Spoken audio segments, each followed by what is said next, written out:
What is going on, NFL fans? It is time for another edition of Locked On NFL. We're here to talk about Tyrann Mathieu returning to New Orleans, joining the New Orleans Saints. What does that mean for Tom Brady and the Tampa Bay Buccaneers? We'll also take a look at DeAndre Hopkins, suspended for 6 games. Is Marquise Brown enough to keep the Cardinals afloat for the beginning of the season? And winners and losers of this year's NFL draft, including some quarterbacks that might see their days numbered. We got all that and more coming up for you on today's episode of Locked On NFL. You are Locked On NFL, your daily NFL podcast. Part of the Locked On Podcast Network, your team every day.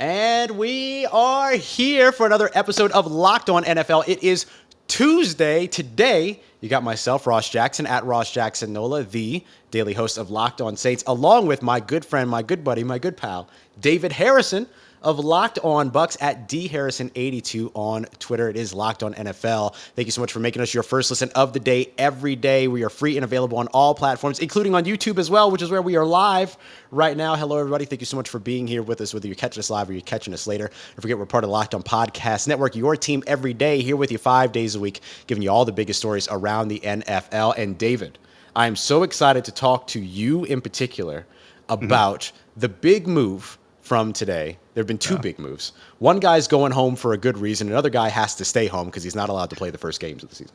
We'll talk about the second guy in a little bit. But Tyrann Mathieu returning to New Orleans, which is where he is from, and joining the New Orleans Saints. First of all, looking at this from the Tampa Bay Buccaneers perspective within the NFC South, Tom Brady, who has struggled against the New Orleans Saints defense, now they add Tyrann Mathieu. The Bucs trying to get back to the Super Bowl. How does this impact a guy like Tom Brady in the division? I think it just makes the road back to the Super Bowl just a little bit harder, but I think they're still going to be able to get there. Unfortunately for the Saints defense, I don't think Tyrann Mathieu necessarily represents a trump card, but I mean, look, it could be another season where Saints fans get to kind of toot the horn and say, you might have won the division, you might have been in the playoffs and all this other stuff, but, the Saints kind of embarrassed you, maybe in your home stadium, maybe on the road and all those things. And listen, in rivalries, my mistake. The Saints and Bucs are not rivals. I forgot about that. But in rivalries anyway, the trash talking ability and the bragging rights mean something, within the fan bases. At the end of the day, I don't think Tom Brady really cares whether or not he loses to the Saints 2 or 3 times, as long as that third time doesn't come to the playoffs, which is impossible. Sure. Obviously, it makes the Saints defense better and more dynamic. And you're right, the Buccaneers offense has struggled against the Saints defense pre-Brady. This isn't a Brady phenomenon. This is a Buccaneers versus Saints phenomenon. New Orleans Saints just seem to have their number. And even though Sean Payton is gone, it's similar to the Bruce Arians situation, except Bruce is still in the building. But the regimes are essentially, it's still in the family, right? The kingdom did not get sold and pushed off somewhere else. It's still within the family. So those situations will probably continue to rise. But Tyrann Mathieu, I think just the energy I think that he's going to bring in 2022, being back home, being a NOLA, being a Saint is going to be worth the price of admission, I think. Yeah, it's a pretty incredible story, right? To grow up in New Orleans, to play college football at Baton Rouge, and go on to have this extraordinary NFL career, 3-time first-team All-Pro, 4-time All-Pro as a whole if you count second team, 3-time Pro Bowler, to return home to New Orleans, and the next time that Tyrann Mathieu will take the field to be for the hometown team that he rooted for, it's just a really cool story, right? It's a fantastic narrative off the field, but what he brings to the Saints on the field, I think, is really important too, because they lost a big piece this offseason when Malcolm Jenkins retired. Yeah. That vocal presence, that cultural leader, the excellent communicator that he is on the field. Tyrann Mathieu kind of checks all those boxes as well, but also gives you a lot of versatility over on the defensive side. And there were a couple of teams that Tyrann Mathieu was involved in. I know the Rams were very much in on the idea of bringing him in, though it didn't seem like that necessarily got reciprocated. The Philadelphia Eagles brought him in for a virtual visit, so he went and he toured the New Orleans Saints facility because he pretty much spent the entire offseason in Louisiana. He was with LSU. He was in New Orleans with his family, everything like that. And so, he just casually stopped by the facility someday, and I'll tell you what, he wasn't just picking up a cup of sugar. They were talking about stuff. Like that there was some going down already, so we kind of already knew it. But to see the signing happen, I think that it does. Here's the thing that I really like about it, and this is just for like the general NFL fan. It makes the NFC South a way more interesting division than it was starting to shape up as at the beginning of this at the beginning of this offseason. Yeah, that's really true. And you talk about teams that are potentially interested in Tyrann Mathieu's services. I mean, I don't know that there was ever actually any legs to it, but I know pretty much every Bucs media outlet and a bunch of Buccaneers fans wanted to see Tyrann Mathieu. I mean, you lose Jordan Whitehead to the New York Jets. Tyrann doesn't really bring what Jordan was supposed to bring. Not really the same style of safety. And you already have Antoine Winfield Jr. and Mike Edwards. Then the team brought in Logan Ryan, and then once they brought in Keanu Neal, you kind of knew, okay, that deal is probably not going to happen. But I mean, you always have the connection, right? Bruce Arians, Todd Bowles, the coaching staff that was by and large part of that. Jason Light, I think, might have been in Arizona when Tyrann was there as well. But like Tyrann comes into the NFL, like you said, out of LSU, gets that quote unquote second chance. And it's kind of weird, honestly, Ross, because you look at why he needed that second chance in the first place and like transplant that to today's world. And I mean, Tyrann, like when Tyrann came out of LSU, he was almost like, public enemy number one. Right. For some of the things he had done. You transplant to 2022 and it's like maybe he slides a couple picks in the first round. You know what I mean? So it's just interesting to see how the dynamics change. But I mean, from a pure football standpoint, I don't know how you can't be happy to see a guy like Tyrann. I mean, again, before the draft, the visit was made and you can just kind of tell, like if they were going to make it happen or if there was a chance to make it happen, they were going to make it happen. Tyrann even said, himself would love to do it, but don't think they necessarily need me. And then they come out of the draft without that free safety type, that honey badger type of player that you really want in that secondary. Is just kind of a matter of time. I think the writing has been on the wall. But again, outside of being a Buccaneers fan, maybe, or a Falcons or Panthers fan, you're going to hate to see it, obviously. But as a pure football fan, you have to love, Tyrann going back home. Yeah. I'll tell you what else I think pure football fans will love about this too, David, is that he waited until after the compensatory free agent series or period to sign the contract. Now, that doesn't necessarily do anything for the Saints because they weren't really in line with compensatory free agents. If you're not familiar with the compensatory free agent, compensatory pick thing, basically the way that it works is that when a team loses a free agent because their contract expired, so if they get released, cut, waived, it doesn't count. But if their contract expires and that player goes and signs somewhere else, depending upon the sort of yearly kind of average annual value of that contract, it could put a team in line to receive the compensatory draft selections that you see at the end of the 3rd, 4th, 5th, 6th, and 7th rounds of the NFL draft. So for the Saints, they're not really in line for any 2023 compensatory selections, but they signed Tyrann Mathieu to a 3-year, $33 million deal. That's an average of $11 million per year, $18 million fully guaranteed, by the way. So this is an actual 3-year contract, not just 1-year contract masquerading as a 3-year contract. But because Tyrann Mathieu waited to sign this contract until the Monday after the draft, the Chiefs, who left him quote unquote heartbroken when they didn't offer him a contract, they don't get a compensatory selection for that. And they would have been in line for a 3rd round selection for that one. Yeah, which we all love because nobody needs to help the Kansas City Chiefs anymore than they already have. And if you put ketchup on your steak, this is what you get. Your key free agents don't sign until after the period's over. That's right. That's how this you works. ketchup loving Kansas City folks, you did it to yourselves. You did it to TikTok yourselves. about All right, y'all. Coming up here just a moment, we'll get to DeAndre Hopkins. He's staying home at the beginning of the season for entirely different reasons than Tyrann Mathieu. We'll break it down and what it means for the Cardinals here in just a moment. Yeah, absolutely. Kyler Murray very quickly going from a winner over the weekend, getting his buddy Hollywood back on the team, to becoming kind of a loser over the weekend, losing DeAndre Hopkins. So if you have money on either of those things happen, you're a very rich person, but those probably weren't props that you could find, but you can find plenty of other props over with betonline.net, your number one source for all your betting stats and sports info. Find all the latest sports developments, league reviews, and news, including this year's basketball playoffs and the Major League Baseball season. BetOnline is your continued source for all your sports wagering information, from live betting to playoffs, esports, and more. Head to the website today or use your mobile device to learn more about the trends in the action happening at BetOnline, where the game starts.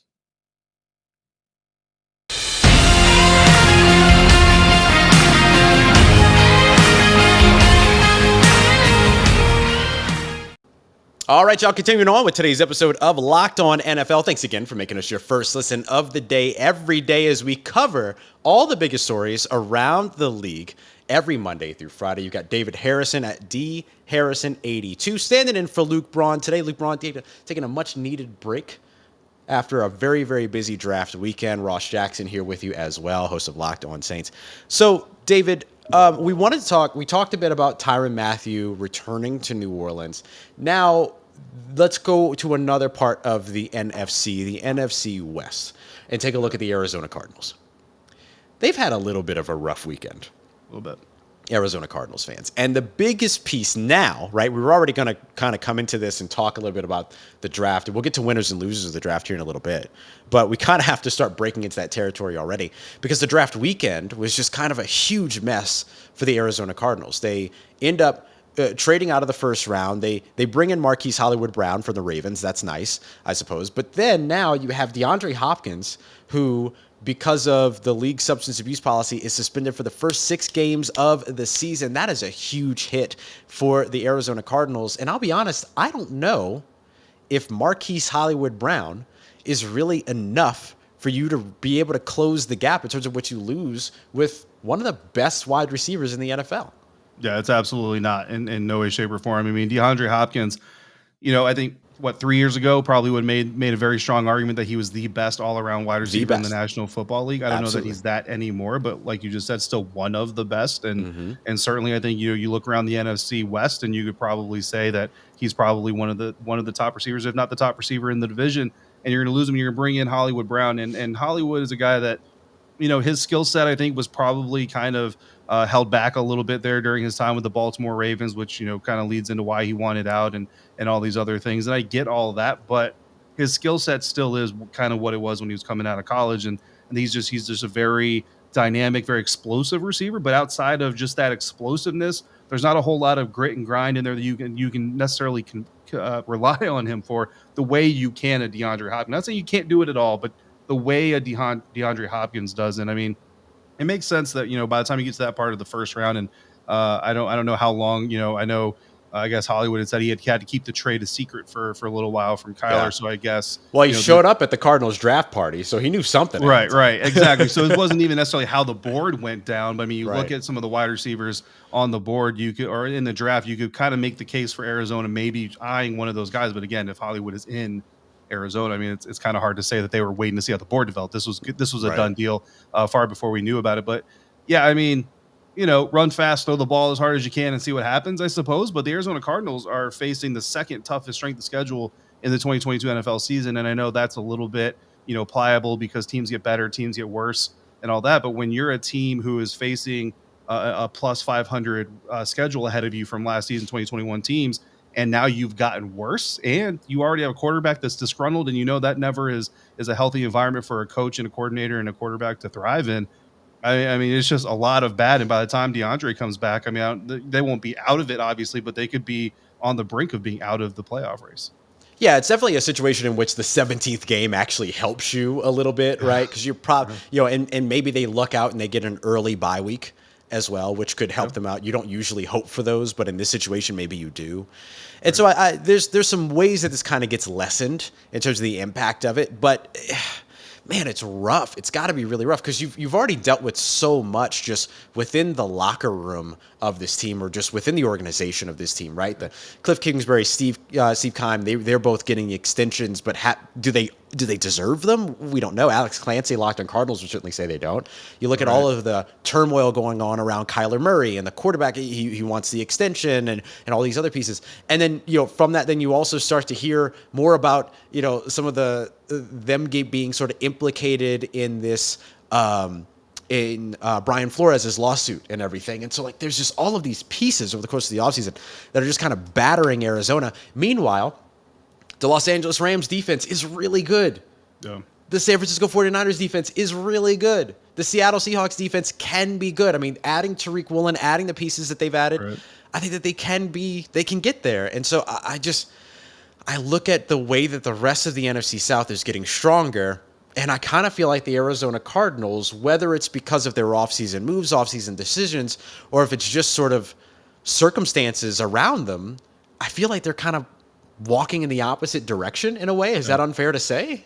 No, I agree with you wholly. I think that, it's a situation where the Arizona Cardinals were kind of on the brink of becoming maybe the next dominant team in that division, and being able to kind of take control of it. And now all of a sudden, I mean, if I'm power ranking them today or ranking them off of what I see today, I barely have them ahead of the Seattle Seahawks, and that's only because Russell Wilson isn't there. If Russell Wilson is there, I probably have Arizona as the fourth, the fourth team in that division that I'm afraid of, I guess, if you want to put it in that type of terms. And it kind of speaks to maybe a little bit of why Kyler wants what he wants, and maybe kind of why he's trying to put the pressure on them, because he kind of sees the writing on the wall. But I don't know, this Cliff Kingsbury, Kyler Murray experiment, I wasn't necessarily a supporter of it in the first place. It's gone better than I expected it to. I think a lot of that has to do with some of the players they brought in, Hopkins, obviously, AJ Green, stuff like that. But I think now you're kind of starting to see that the clock it may not be midnight, but it's like 11:51, and it's steadily moving forward. Yes, absolutely. If we were to talk about like the Arizona Cardinals having all of their weapons, right, starting off the season at the very beginning, starting it right off with Kyler Murray and and DeAndre Hopkins, as well as Marquise Brown, like adding Marquise Brown to the formula as opposed to relying on Marquise Brown, then I feel like we could be talking about this team as one that can make some noise, particularly in a weak NFC conference, right? There's kind of the Rams and the Bucs that are kind of at the top of the conference. The Green Bay Packers are in there. I think the New Orleans Saints are getting close to being there. The San Francisco 49ers, Dallas Cowboys. But then outside of that, like when you start to get to the wild card conversations, like Arizona is kind of near the top of that list if they have all their pieces and if they can get everything right. But they have to be able to get the talent on the field. And it just seems like year after year after year for them, for one reason or another, something shortcuts them. Something kind of kneecaps their situation. And this year it's a 6-game suspension to open up the season to their star wide receiver in DeAndre Hopkins. We get the schedule release in like a week, 2 weeks, a week and a half. And so we'll get a better idea of sort of what their first 6 games look like. Like you said, second toughest strength of schedule in the NFL.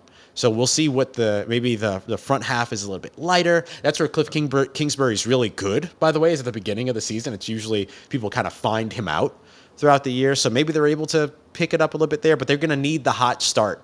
And maybe when they have all the pieces where maybe we're playing a little bit of a different tune around the Cardinals midseason.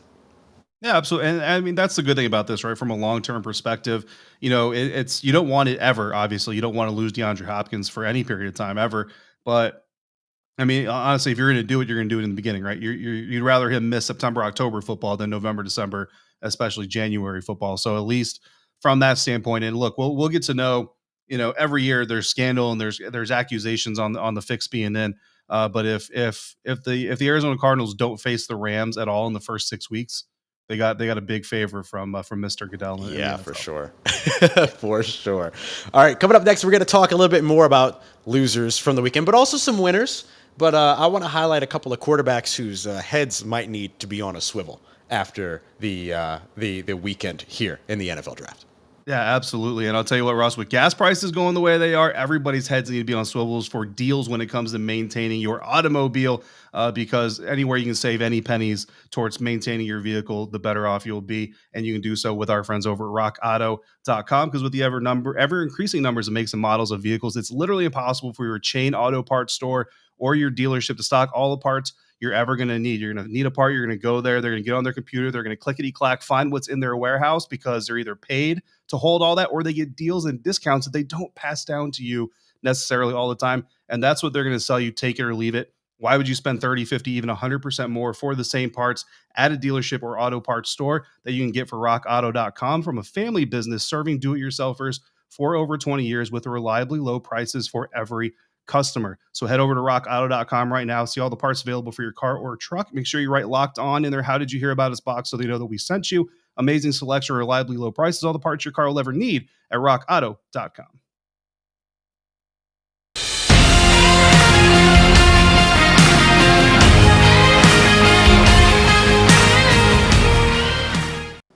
All right, y'all, wrapping up today's episode of Locked On NFL, and a big shout out to the entire NFL channel for some incredible weekend-long draft coverage. 3 days, 7 rounds, just some phenomenal stuff all throughout the weekend. So absolutely loved what we were able to put together. You can find all that on the Locked On NFL YouTube page. You could also see David Harrison and I's bright, shiny faces. When I say bright and shiny for me, I really mean it, because I'm an oily person. So when I say bright and shiny, I mean bright and shiny. Going on too. You got a little bit. So you can come and check us out over at the Locked On NFL YouTube page as well. David Harrison standing in for our good friend Luke Braun, who is, I imagine, are there beaches in Minnesota? No. Well, I hope know. so, because I don't know what else there is in Minnesota if there's not. I don't know. There's something there. There's the Vikings and then maybe a beach. All right, so I want to talk a little bit about winners and losers for the NFL draft. But David, I want to do it a little bit differently, right? Like we'll talk about a couple of winner and loser teams, but let's do a little local stuff real quick, pretty quickly. Out of the Bucs draft class, Tampa Bay Buccaneers, who you cover on a daily basis, as well as the Commanders, by the way. David pulling triple duty over here on the network, incredible. Is there one player that you feel like is just a perfect fit for either of those teams? Like one player that's a winner because of where they were drafted? Yeah, I mean, I think Logan Hall for the Tampa Bay Buccaneers, it's the number one pick that they made, so it's kind of the low-hanging fruit, but I think it's a really good pick. And there's some speculation that maybe they were eyeing him in the first round. Instead, they move out of 27, move into the very first pick of the second round, and net some more draft capital down the road, and they still get their guy. I think, he's been kind of compared to like a more athletic William Golston. And if you're kind of saying who from a Super Bowl roster, who's Will Golston, he's the other DN that plays on the other side from Ndamukong Suh, a very underrated player who's been there for a very long time, doesn't get near the credit that he deserves. But I think Logan Hall kind of brings a little bit of combination of some power, but also some ability to get to the quarterback, hopefully.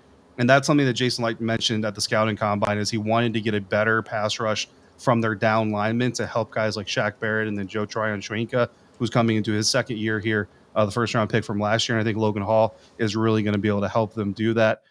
For the Washington Commanders, honestly, it's Brian Robinson Jr., the third-round pick, running back out of Alabama. Yeah, and a lot of people are kind of like, what do you have fifth-round grades from a lot of these experts? Look, expert grades are expert grades, and I'm not saying that those guys don't know what they're talking about, but the bottom line is the Washington Commanders, when they let Peyton Barber walk out the door, they lost a lot of thump and a lot of power between the tackles. Antonio Gibson has a little bit, but he also has a fumble problem. He was one of the highest fumbling running backs in the NFL last year, and that was very quietly kind of covered up because Taylor Heineke was doing his best Jameis Winston impression for most of the season. His best 2019 Jameis Winston impression. Yes, 2019. Thank you very much. Still love Jameis, by the way. That's not a shot. I love the guy. Don't take that for any more than it has to be. But Brian Robinson Jr. brings a dynamic to this running back group that I think Scott Turner is going to be able to use very, very well to hopefully pound the ball a little bit more when they have a lead, if they have a lead. And that takes the ball a little bit out of Carson Wentz's hands, takes some pressure off the quarterback. And we all know the less pressure on your quarterback, the better off your team is doing because it means you're winning games. Yeah, and I think we all know that the less the ball is in Carson Wentz's hands, the less mistakes happen. So that's also pretty good, too. No, I love Logan Hall, man. I thought that was such a good selection. Guys, 6'6", 283 pounds, ran a 4.88 40 and jumped 30 inches in the air. I don't know if I can jump 20 inches in the air. It's scary. Have you seen that meme of the lion jumping out of the tree, like flying lion? I don't know the whole joke of the meme, but there's this meme about lions that can fly, and guys like Logan Hall are just like that's the human equivalent of a creature. Yeah. I love the 2 straight years of double dipping into Houston Cougars too, because Grant Stewart was one of our favorite guys at the Senior Bowl last year and stuff. And so it's really cool to see those guys get back together. Easy one for me when I look at the Saints in terms of local perspective here and looking at like the best fit, the biggest winner because of where he was drafted is Chris Olave. I mean, you and I have been talking about that for years now when we thought he was coming out last year. I called dibs, Ross. I know you called dibs. You disrespected it all offseason. The Saints disrespected it at the draft. I don't understand what's wrong with you guys. I mean, it's like Nola doesn't understand the dibs system. I think you might need to talk to one of the teams you cover because they're the ones that made it possible, right? They took the draft pick. Washington, right? Literally gave the Saints the pick to come up and get the guys. So. You might be mad at you need to be mad at yourself for a second. No. I love the fit. I think his ability to work inside and outside. He adds another dynamic, another dimension to the Saints offense. The downfield shot, the complementary piece across from Michael Thomas, but that also gives the deep threat to Jameis Winston that he has been so that hasn't really been in New Orleans maybe since Brandon Cooks in 2014. Like it just works extremely well. So I look forward to it. And I know that there have already been some experts say that he's probably going to have the best season of all the wide receivers in this year's class. I'm not mad at it. But I still think Garrett Wilson's really good. But he's got the quarterback to make it happen. Absolutely. Absolutely. So let's talk a little bit about teams, right? Do you have a winner and a loser for this year's NFL draft? Yeah, so my loser team, I mean, again, there's some low-hanging fruit here. I'm going to go New England Patriots, and it's not just Cole Strange. It's how strange the entire draft. Honestly, like Tyquan Thornton, like no disrespect to any of these young men, right? But there's better options out there. And I know, evaluations are on the eye of the beholder, but let's be really honest here. Bill Belichick's evaluation process doesn't have the greatest track record in the world. So some of us out here might actually have a better evaluation process than Bill Belichick does. I know that. You hear that, Bill? Marcus Jones, look, I like Marcus Jones, but he's super small, super like he's gonna get pushed around the field, return guy. And then you follow it up with Jack Jones, and look, I'm a Sun Devil, like ASU. I love ASU. I'm an alumni. No, just don't do it. Pierre Strong, he's my favorite player that the Patriots selected, but again, I just don't know that he brings anything to the team that's going to help Mac Jones, who is not a dynamic enough quarterback by himself to really elevate the roster. Like, he needs the ships around him or the tide around him to raise all the ships. And I just look at this class and I think, all right, Mac, well, year 2, prove it again, I suppose. Prove that you're underrated. And in an AFC that is just full of knockout hitters right now. So, I mean, the Patriots class just confuses me. Yeah. The Patriots were an easy loser for me as well. I look at the way that they've gone about some of their recent draft classes. It wasn't that long ago, just a couple years ago, that they went back to back at tight end, Devin Asiasi and then another tight end. They've just made some really curious decisions over and over and over again in the NFL draft that it just doesn't seem to be getting any better over there. But then they're the Patriots and they win anyway. I mean, you know what I mean? The coaching outdoes the drafting, I guess. I don't know. It's a weird dynamic going on there. Yeah, I feel like the Patriots have instead of going out and finding players that are the best at their position, that have the best talent, and then molding the offense or defense around the players, I feel like they're a team that you walk in, they hand you a binder that says RB3 on it, and they say, okay, here's your responsibilities. You know what I mean? And then you just go out and they find that, I don't want to call them, I don't mean cookie cutter as in replicable and stale. I just mean cookie cutter as in they fit, right? They get the square pegs for their square holes. That's just what they do. And I feel like they just don't care about anybody else's draft evaluation or anything like that. They're if we can get the guy that fits and does the thing that we want them to do at this position, that's who we're going to get. What about a winner for you?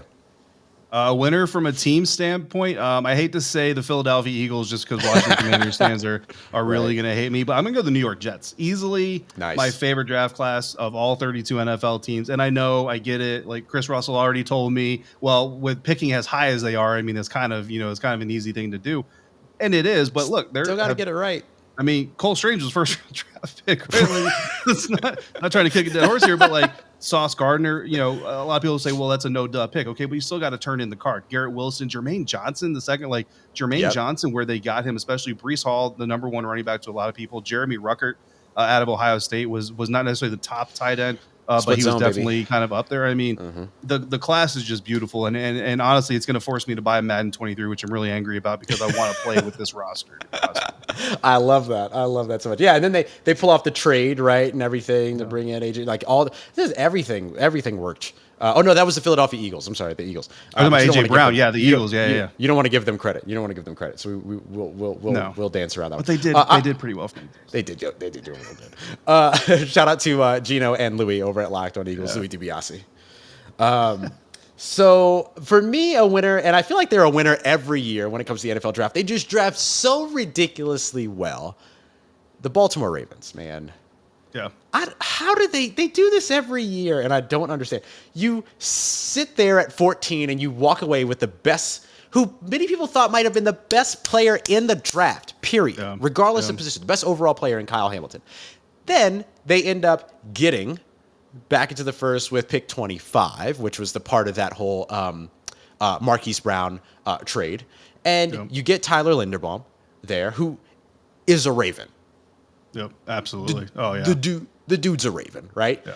And then in the second round, you at pick 13, in the second round, you're able to grab David Ajabo, who's a phenomenal edge rusher, had that really unfortunate injury at his pro day. I hate that for him because he tumbled all the way out of the first round because of that. But when he's back on the field, specifically because it was a knee injury, I believe it was an Achilles injury actually, but he had the leg injury. Yeah.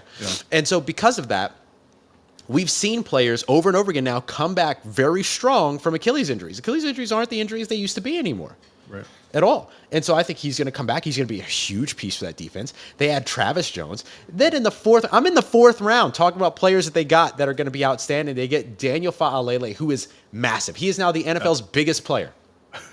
He is the biggest player in the NFL. Near 400-pound man, who again is a Baltimore Raven, just throwing people out the club. And everything. I love their draft class. And then they rounded it out with some really great people. I mean, they had, an 11-person draft class? in this. Yeah, they've got a lot of picks, and and then in insane. Jalen Armour Davis, Isaiah Likely for seeding tight end is going to be. He's not Kyle Pitts, but he's that type of prospect from a stylistic standpoint. And Lamar's got to throw it to somebody. So Isaiah Likely and Charlie Collar's in that draft class too. He's another guy that's a young athletic tight end. This draft class was so good. They were able to take a pause for just a moment in round 4 where they had 6 selections and say, let's grab a punter. Why not? Yeah. And still walk away with a very, very good draft class. However, one of my losers, not from a team perspective, because we'll close on this, a lot of quarterback losers in this draft, and one of which was Lamar Jackson. Yes. Losing Hollywood Brown, them not adding another wide receiver in this draft class at all to replace it, which shout out to them for not creating a need only to fill it like Tennessee had to do. Right. Who lost A.J. Brown and then replaced him with another A.J. Brown, basically, right, with Treylon Burks. Yeah, with less experience and less polish. Yes. And so shout out to them for not rushing to do that. But Lamar Jackson was definitely a loser in this draft. Yeah, Lamar Jackson is getting set up. I don't know that it's happening. It's definitely a conspiracy. But you look at what the Baltimore Ravens are doing. They're like, oh, Lamar, your contract's about to expire. Oh, Deshaun Watson just got fat paid. Guess what? You're about to have a really bad season, bro. Sorry. And we're probably not going to pay you that much in November, December when it comes time to open this contract. I don't know if Lamar is being set up, but it's certainly they're basically taking away every weapon he has. And he didn't have that many to begin with. Right. Another loser. Ryan Tannehill is obviously a loser too, but I'm going Justin Fields. I'm going quarterback Justin Fields, Chicago Bears. I don't know that he was drafted into a very bad situation already, and then they lose some weapons. And the Bears, from a vacuum, not a terrible class, right? But they're the 2022 Green Bay Packers. The Packers draft 2 wide receivers, and the Bears are just like, Justin, good luck with Darnell Mooney, who's really good, but Darnell Mooney with Byron Pringle and Velus Jones, that's not a wide receiver group that the best thing the Bears did for their quarterback is sign Master Teague as an undrafted free agent. I think Justin Fields, Ross, in 2023, I think we're talking about Justin Fields and seeing how much draft capital the Bears can get by trading their former first-round pick. Yeah, it's going to be pretty insane to see how that whole thing unfolds. I just want to highlight Ryan Tannehill, who you mentioned. The Tennessee Titans trading away A.J. Brown, getting a less polished version of A.J. Brown, as we mentioned, in Treylon Burks, but then getting Malik Willis in the 3rd round, a guy who was assumed to be a top 10 selection, the best quarterback in this draft class, who was the 3rd quarterback off the board. Yeah, after Ritter. After Ritter and Pickett. Yep. And so you're just looking at Ryan Tannehill now and you're saying, all right, buddy, the grains of sand, they're dropping. Yeah, they're dropping. Basically. Their little soft rebuild is definitely underway. A couple of other quarterback losers. Baker Mayfield, where is he going? Yep. Seattle? Baker Mayfield's a big loser. Matt Rule's a loser. Matt Rule, polish that resume, bro. This is probably it for you, buddy. Yep. Matt Corral? We'll see. Yeah. So a lot of weird situations developing out of the NFL draft. Everything coming out of the NFL draft isn't always there's a lot of times where you come out of the NFL draft and you go, oh, everybody's an all-pro.